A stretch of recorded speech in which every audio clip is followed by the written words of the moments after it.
I'm Logan Crawford, and right now on GBN, we're exploring the story of courage, compassion, and survival across generations.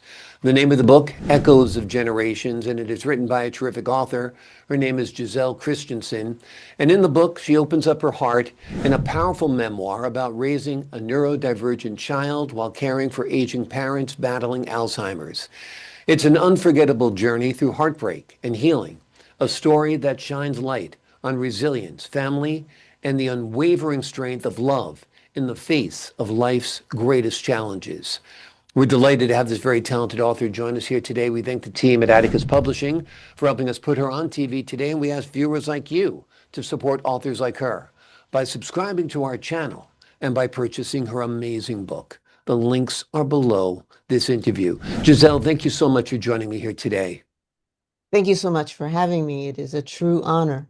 It's an honor to have you on the show. This is an important book. So many people deal with both of those issues that you were dealing with, neurodivergent children and aging parents. What made you decide to share your personal story in Echoes of Generations? Well, this goes back to my son's attempted autodoronation or Mm. suicide attempt when he was 14. And at bedside, in conversation with one of his physicians, he said, you have a story. You should write a book. Hmm. Well, that 14-year-old is now 37. So it's been a long journey of notes and putting things together. And finally, as I was facing my 80th birthday, saying, Mhm. you either do it now or you may not be around to do it. So, uh, Well, I'm glad you did it because I think it is going to help a lot of people. Everybody has challenges in this life, and they have to know that there is light at the end of the tunnel. How did you find the strength to care for both your son and your parents during that challenging time? well, you do what you have to do. If I had folded up into a tiny ball and said, I can't do this, Yeah. um, it would not have helped my son, Yeah. and it certainly would not have helped my parents. So it had to be done. Hmm. And I Absolutely. love my son very much, and his challenges have had already been uh, very plain in our lives since he was an infant. So I knew that there was something that had to be done. Hmm. There was nobody, I'm an only child. There was nobody to pass it to. Um, my daughter, who has been just a huge amount of help, was just finishing medical school at the time. So I couldn't, say, you got to come home and help your Yeah. mother. So you do what you have to do. Yeah. Absolutely. Tell us about your son, the challenges he faced, and the road you traveled to help him get on a better path. Well, I knew from birth that he was a different young man, young boy, um, as he crawled in his little isolette so that his head would touch the end. And I looked at him and I said, oh, that looks uncomfortable. So I pulled him back. Hmm. And then he inched up again Yeah. and I pulled him back. And after the third try, I said, okay, this is not a science experiment. Let him be. Yeah. But I knew that he was different. We also found that as a small infant, he did not want to look you in the eye. Hmm. You couldn't hold him on your shoulder because he would turn his little head Hmm. to avoid eye contact. In fact, we carried him around like a football most of the time. Hmm. And I knew from having a daughter who was then 14 that this is not what we are looking for. This is Yeah. not expecting what I was expecting. And when I talked to the Harvard educated pediatrician, and we were in Spain Hmm. and on Torrejon Air Base, she told me, oh, you're just a nervous mom. Hmm. So no help there. Yeah. But eventually, over the years, as we kept finding more and more uh, behaviors that I knew would not be normal for a growing infant, eventually we found somebody who listened. Hmm. But it took a long time. It took a long time. How old was he when he was finally diagnosed? He was 11. Hmm. And this was by then we had moved from Madrid to Bahrain in the Middle East to Okinawa. Hmm. And this was a child psychiatrist on the Navy base who diagnosed him with Asperger's syndrome, which I had never heard of. Hmm.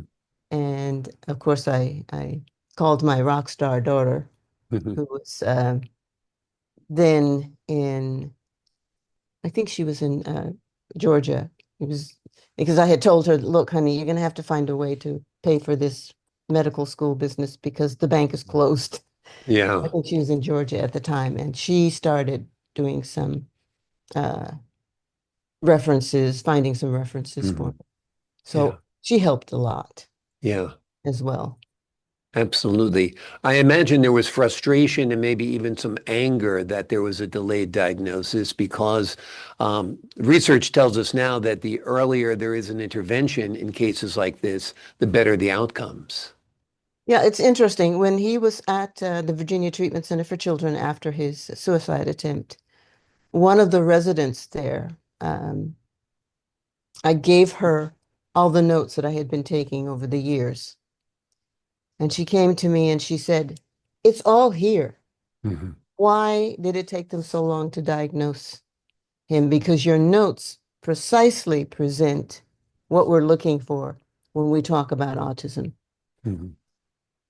So that kind of gave me a boost that I wasn't crazy myself. Yeah. And that's when we started to get some assistance. Also, His initial, there wasn't so much awareness 37 and 27 years ago about autism as there is now, right? well, my daughter said, when he was diagnosed with Asperger's syndrome, she said, that's a diagnosis du jour, Hmm. uh, that everybody wants to have Asperger's these days. Hmm. So she said, need to look a little more closely at that. But autism has been around for a long time. Yeah. I recall a young man when I was in college who used to wander about the campus. His father worked there. And I always looked at him and said, he's kind of odd. But Right. in retrospect, he was definitely on the spectrum. So Yeah. it's been with us for a long time. We just call those people weird. Exactly. Yeah, like Right. I said, there wasn't the awareness, decades ago as there is now. And you're right, those kids were considered weird or strange or different or Hmm. whatever when they were just neurodivergent and needed help and intensive therapy in some cases. What do you hope readers understand about the realities of raising a neurodivergent child? Well, I want them to understand that it's a journey, and at times it's a very frustrating journey that you just have to hang in there and you have to be very much in charge of telling people, look, my son needs help. I Hmm. need your help. What can you do for me? And you will find, even though there are people who will dismiss you, you will find someone that will listen to you, but you have to be persistent. Yeah. You have to be your own advocate. You have to be the advocate for your child in Yes. school, in medical settings. And it's easy to get pushed around, passed around, and diverted. Hmm. So that was part of the magic that you had to work to help your son have a productive life. Let's talk a little bit about ACEs, adverse Okay. childhood experiences. Hmm. Talk to us about that aspect of the book. Well, I had never heard of aces outside of a deck of cards. And my daughter had called and said, I have a couple of colleagues that I think would like to talk to you. And I said, oh, okay, I'm willing to help. And that's what they were focused on, Hmm. adverse childhood experiences. And they explained to me what they meant. And eventually they put everything together and they published their own book, Hmm. which talks about handling neurodivergent children. But it was talking to them, being a part of the people that they were interviewing who had neurodivergent children, And I actually was totally unfamiliar with the term Hmm. neurodivergent. And to look at adverse childhood experiences and how that affects your child. Yeah. And then there was a little hint or how it affected you, Mm. to look back at yourself. Did you indeed have adverse childhood experiences? And it's like, yep. Yeah. And what about your spouse? Yep. Yeah. So they were very good to me in terms of explaining what they were doing for their own book, which I've listed as a reference in Yeah. my own, that this is something that everybody needs to look at. Yeah. And having been, we moved a lot into the city of Richmond. I had noticed that my neighbor who had 4 children was inflicting not physical abuse, but verbal abuse on her children. Mm. And I could see how, deflated, the children were in reacting, get the F word in the house, Hmm. um, and thought, someone needs to make this more broadly known Yeah. of what adverse childhood experiences Exactly. encompass. Yeah, and that includes a divorce in the family, Mm-hmm. abuse in the family, both verbal and physical, Mm-hmm. a parent who's incarcerated. There's Mm-hmm. a whole broad list of categories, and most Yes. people have at least one, two, three, four, depending on Mm-hmm. what type of childhood or upbringing that you had. Do you feel that some of these adverse experiences that you had as a child and your husband had as a child affected somehow your son? Well, there is work that has shown that there can be an altering of genes, of genetic material in a person who has had extreme ACEs, and that these may well be connected with autism. So when we started looking around, well, I had my share, my husband had his share. Um, there's a great possibility Yeah. that all of this together, when we start looking at our particular um, genetic contribution to this new creature, there is a chance that, yep, Yeah. came from us. And I know that for myself, when I was in particularly high school, when we had moved from Colorado to Texas to Virginia, I was an Army brat. Hmm. And I was in a situation where I was completely different and was picked on and bullied. And that contributed to my little piece, just that one little piece, and there's a whole ton more of other stuff. So Yeah. just looking at that, I felt very responsible. And my daughter says, no, you can't be held responsible for your own genetic load. Uh, but it at least led me to some bit of explanation for Yeah. what was going on with my boy. Yeah. Obviously, you've got a smart daughter, and your daughter telling you can't blame yourself for your adverse childhood experiences. You're a victim of them. You're not, so they're not something you created. And like you said, it's intergenerational as well. Um, it's interesting when you look at the manifestations of Asperger's, the social disconnect, the avoidance of eye contact, that seems to be the actions of someone who might have be avoiding social contact for a reason if those past experiences been negative, like you said, on the genetic level, right? Yeah. Yeah. And I don't recall specifically like not being able to hold eye contact with anyone. I don't recall any specific autism traits Yeah. that applied to me. Right. However, the damage may have already have been done. Yeah. Uh, Exactly. yeah. Exactly. What was it like confronting your own past trauma while caring for your family in crisis? Well, I actually faced it daily, probably much of my life.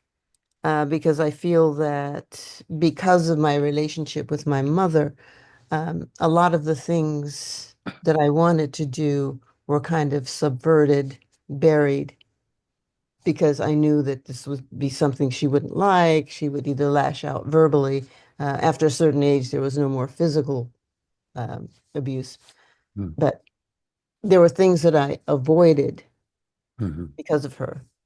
My father was very much the person who insisted upon education, and his great disappointment in his life was that I never finished a PhD because Mm. from birth that was his goal for me.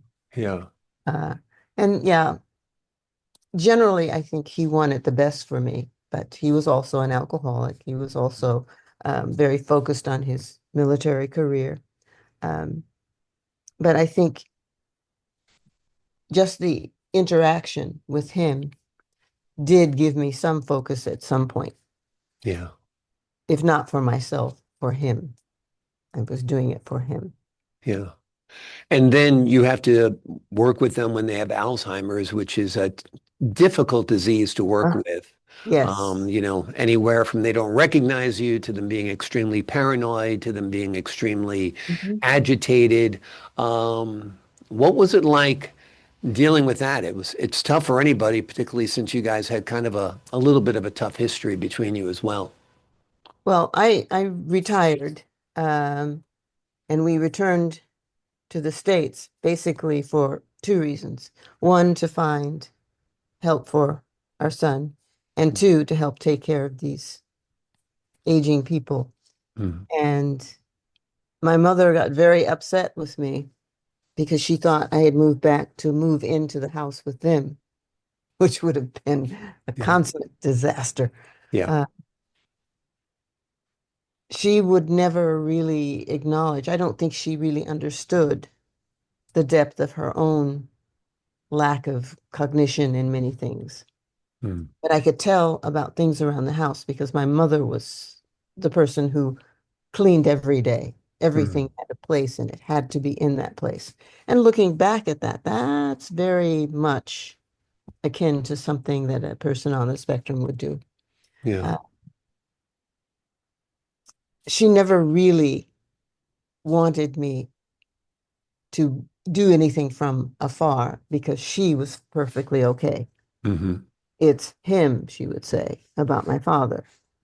And he was the man who was educated, accomplished. Um, the alcohol piece I always knew about. And his favorite saying was, when I feel myself failing, I'll let you know. Mm. But don't put me in one of those places because I'll disinherit you. Mm. But he didn't really acknowledge his own slip into dementia. Neither one of them acknowledged that. Yeah. I don't know if they can. I mean, I'm dealing with it with my mother-in-law right now, and I don't know if they realize that their stuff wasn't stolen, that their stuff isn't lost, and Hmm, all hmm. of the craziness you have to deal with when you're dealing with people who have dementia. How Right. did writing this book help you process everything you endured? Well, as I said, I started writing it when Eric was 14. He's now 37.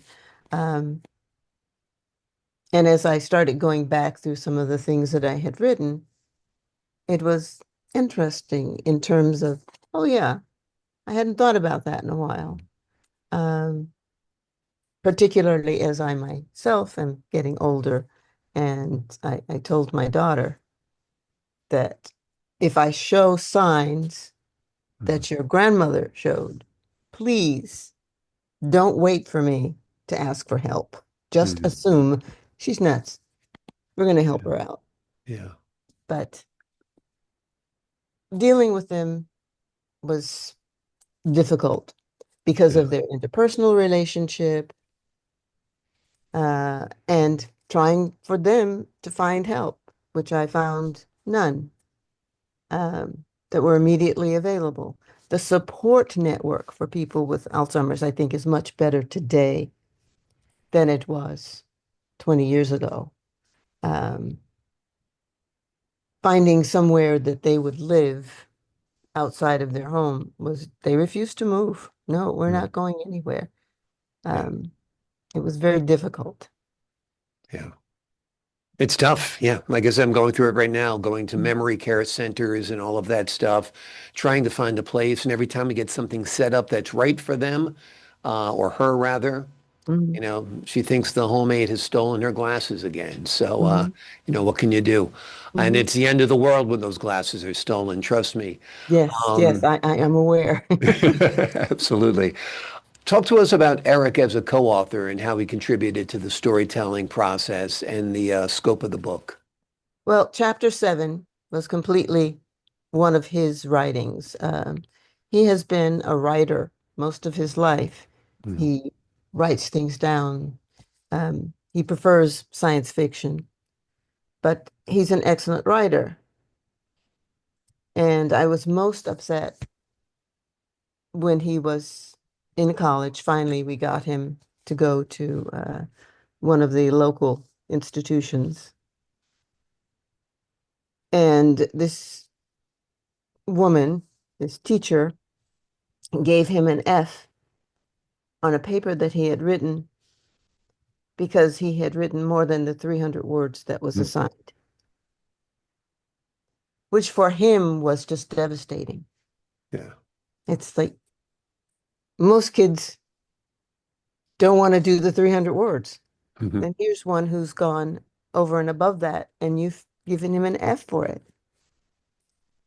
And I read the paper and I said, sweetie, let's go have a talk with this woman. Mhm. And as I think I mentioned in the book, I came out of that meeting feeling that my son was smarter than she was and a much, much better writer than she. Yeah. Um, but just the attack on his psyche just left him without any desire to go back. Yeah. And he still does not have a degree, but we're talking about a young man whose depth of knowledge is far greater than most people with a bachelor's degree or Sure. even a master's or even a PhD. Yeah. He has the things that he has taught himself. I was a physics major, Mhm. and he's now focused on writing some science fiction pieces, but he wants everything to be scientifically and physics Mhm. accurate. Yeah. But sweetie, you can let that go. No, no, no, no. You have to do this. I have to find some way to subvert the, we can't go faster than the speed of light, but we can do it if we do this, this, and this. And he brings in these physics principles that I've not taught him, Mhm. that he's learned on his own. Yeah. But yet he has a problem finding work other than something in retail, which is really stressful for any person on the spectrum, Mm. something that uses his tremendous intellect. Now, his therapist tells me that he is essentially a genius. However, because of his anxiety, his depression, it's like having a big, powerful computer, but your keyboard and mouse don't function. Mm. So that's my young man. I'm very proud of him, the Yeah. things that he's been through, and he's survived. Yeah. Well, maybe he'll find his way through writing. Maybe he'll find his way through remote work. I think degrees are less and less important as the digital age emerges because I think Mm. people are able to teach themselves more effectively often than they can in the classroom. And the teacher who gave him an F, I'm always not amazed by the fact that there are a lot of very narrow-minded teachers out there, unfortunately. They tend to gravitate towards education for whatever reason. They're all about Yeah. rules. And sometimes you Mhm. have to color outside the lines, and sometimes by coloring outside the lines, you create masterpieces. What do you hope readers take from your book after they close that last page? Well, the first thing is that this is not the end of the world, Mhm. that this is a valuable person with which I'm dealing, that parental care and love for this person can help. Trying to find help is somehow difficult. And I hope there may be some suggestions in within the text that will lead them to look for help. I mean, the other thing is that this is nothing of which to be ashamed. Hmm. There's nothing that says that you have to hide this person away. That you don't have to accept a teacher's opinion that this child is dumb Hmm. because they're probably smarter than their teacher. Yeah. Don't give up. Look in different places for help. I know we have here in Richmond, and I credit them with saving him, the Virginia Treatment Center for Children. Mhm. And they have a brand new building that's on North Side Richmond. And I took them a copy of the book and had a conversation with two lovely young women um, that I was happy to see in terms of what they were doing involving families. That when you are going to help the child, you must also help the family. Yeah. But the baseline is don't give up. Don't lose hope. Your child is valuable, Yeah. not just to you, but to the world. Amen to all of that, without a doubt. And persevere, be resilient. I think those are, of course, themes in your book as well. The name of the book we've been talking about today is called Echoes of Generations: Autism, Adverse Childhood Experiences, Alzheimer's, and Resilience. It is written by Jesselle and Eric Christensen. It is a story of strength, compassion, and faith that reminds us love endures, even through life's greatest trials. Jesselle, thank you so much for joining us here today. Thank you so much. This is it's definitely been an honor and a pleasure to talk with you, and I appreciate the opportunity to Well, have done. the honor is all mine, and I appreciate your candor and your insight to talk about these very, very important topics. You've done a great service by putting forth your story in this book, and I wish you a lot of great success with it, and to your son Eric as well. To the folks at home, I'm Logan Crawford for the Global Book Network. So long for now.